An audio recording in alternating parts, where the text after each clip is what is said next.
Gedung Sekolah Menengah Kejuruan Negeri 2 Majene, Sulawesi Barat terbakar pada Rabu petang. Warga yang berada di sekitar lokasi panik dan berhamburan keluar rumah saat mendengar teriakan kebakaran.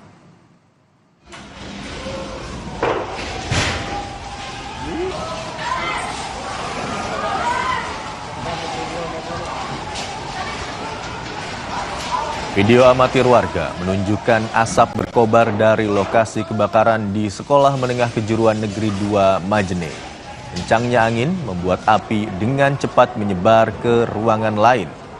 5 armada pemadam kebakaran diterjunkan ke lokasi kejadian, termasuk 2 truk tangki air dari PDAM Tirta Mandar Majene yang ikut menyuplai air untuk membantu upaya pemadaman.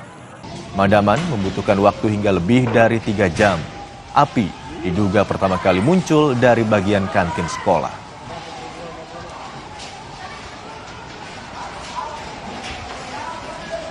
Kemungkinan dia aliran listrik yang berada di kantin.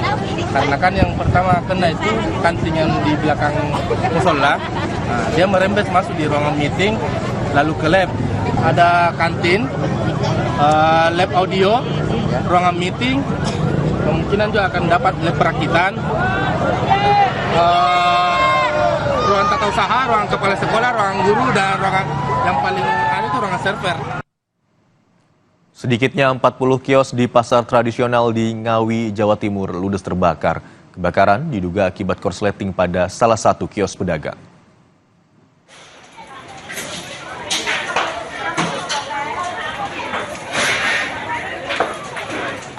Kobaran api membakar habis puluhan kios di 5 blok di pasar tradisional Desa Gentong, Kecamatan Paron, Ngawi pada Rabu petang.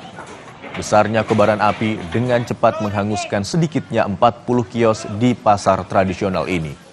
4 unit mobil pemadam kebakaran dikerahkan ke lokasi untuk memadamkan api.